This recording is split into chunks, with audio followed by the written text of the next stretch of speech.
Welcome to Business Africa. I'm Ruth Lego. These are the titles. Petroleum, flour, sugar, oil. The price of food and non-food products has been on the rise since the Russian-Ukrainian conflict. In Africa, the states are multiplying the measures to try and mitigate the shock. Will the response be sufficient if the crisis continues?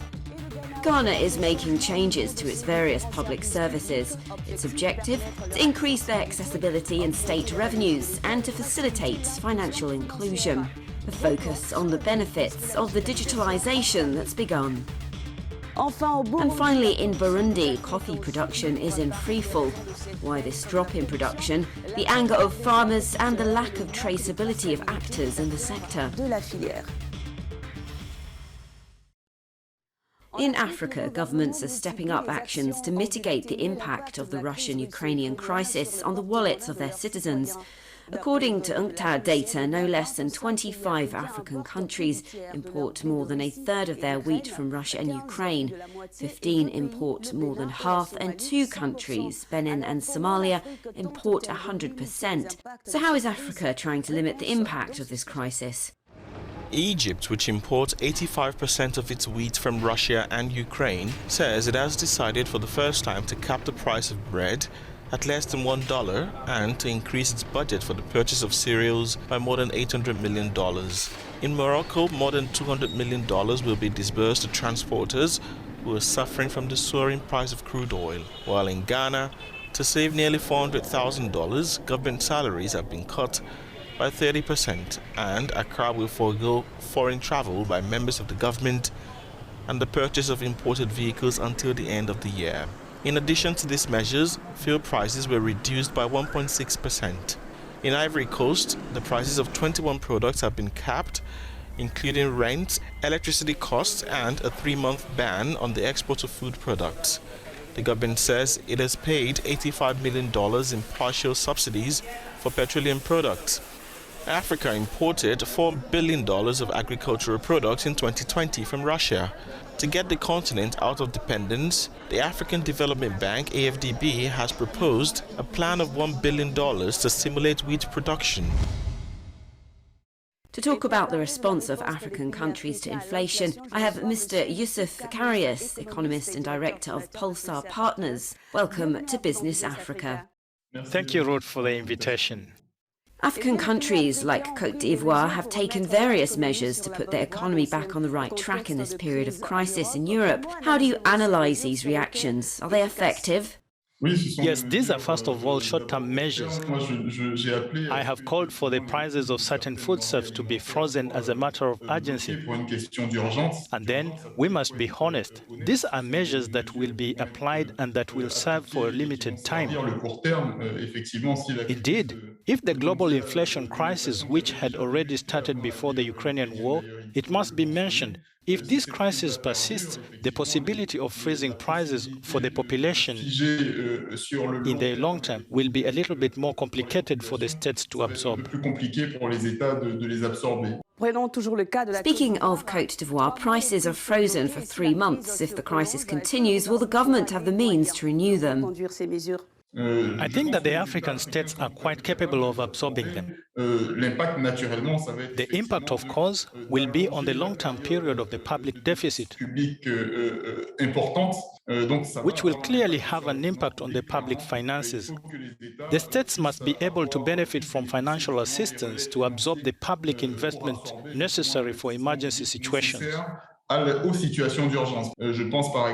am thinking, for example, of the prices of oil, the prices of raw materials, which will escalate. African countries, for the most part, Côte d'Ivoire, is a counterexample. But for the issue of cocoa, African countries, for the most part, have a chronic structural trade deficit with the rest of the world. That is to say, in Africa, we buy much more from abroad than we sell. And therefore, when you are in this situation, if there is a global inflation, you already have much more pressure. And what are the economic relays that should enable Africa to face the crisis? For me, it is necessary in terms of food in particular, but first of all, industries that are relatively autonomous to reduce dependence on the outside when you have a trade balance that is in deficit, it is a problem, and we must admit that African governments do not make it enough of a problem. On the strategic level, we must ask ourselves how we can potentially strengthen our autonomy. For example, I was talking earlier about agribusiness, but it is not only agribusiness, but also the heavy industry. The AFDB proposes to invest $1 billion in agriculture. In your opinion, is this the key to food self-sufficiency of the countries? And if so, why is it stalling? I think there is a financial problem which the AFDB can address, but that will not be enough because, for me, we must really take the agro-industrial sector as a whole, that is to say, from upstream to distribution. There is a very, very good example that I like so much in West Africa. It is that of palm oil, which, contrary to what most people think, palm oil is a sector of activity in West Africa, which is perfectly integrated. That is to say, that the consumers are African, mostly from West Africa. There are many small industrial units that were born over the last 15 to 20 years that make crude oil today. And you also have industrialists in refined oils that exist on the continent, in addition to the palm planters. You have here a sector that is completely reinforced in all its aspects. Mr. Yusuf Karis, thank you, Managing Director of Pulsar Partners there. Thank you, Ruth. It was a pleasure. Ghana has recently embarked on the transformation of several public services. An identity card acts as a biometric passport and tax identification number. The country intends to mobilise domestic revenues and prosecute all those who escape the tax authorities before the end of the year. This digital policy, which affects all sectors, is a response to financial exclusion and the predominance of the informal sector.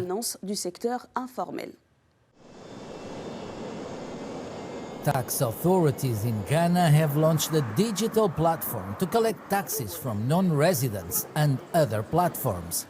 The new platform might generate $224 million in revenue for the authorities from technological giants such as Netflix, Alibaba and Amazon. The system also offers integration between bank and mobile systems in a bid to increase financial inclusion. We have more than 80% of the labor force operating in the informal sector. Now, this situation tends to restrict the government's ability to collect income taxes from most adults, and it also limits the ability of most people to access the formal financial system. This has been a long-standing problem in Ghana for decades. The introduction of digital systems at the port and customs authorities has also helped to register and clear goods, as well as curb corruption. The government is also using a system of drones to distribute medicines and increase interconnectivity between different hospitals. In Burundi, coffee represents nearly 40% of export resources and supports 8 million Burundians. With a failure of privatisation of the sector, the state has been running it since 2019, but the production figures remain low, having fallen from 34,000 to 6,000 tonnes for the 2021 to 2022 growing season. On the coffee grower side, the discontent is mounting, adding to this the lack of traceability of all actors involved in the sector.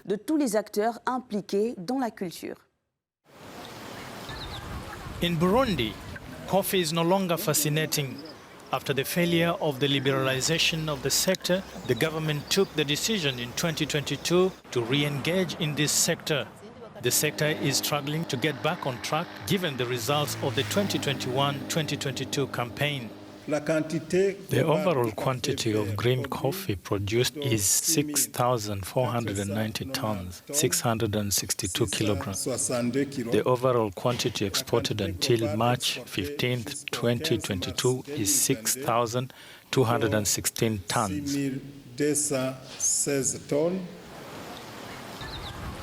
In the field, several orchards are abandoned to their fate, and instead, other food crops that are more profitable are chosen.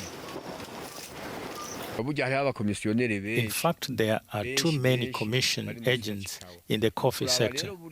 We coffee farmers would like to be in direct contact with the coffee buyer. I know that there are many buyers on standby. I am in associations that want money to reach the coffee farmers. Several factors would be at the origin of this decline in activity, according to this economist. Is it the price level that no longer interests the farmer to such an extent that the farmer himself decides not to pay more attention and means to coffee? Is it the aging of the coffee orchards? If this was only the explanation, if finally the farmer found interest, why wouldn't he be helped to renew the plantation? It was during the 1993 crisis that coffee production began to fall. Years later, the production of green coffee rarely reaches 10,000 tons per year. That's the end of this issue of Business Africa. We'll see you soon. Stay on Africa News and africanews.com.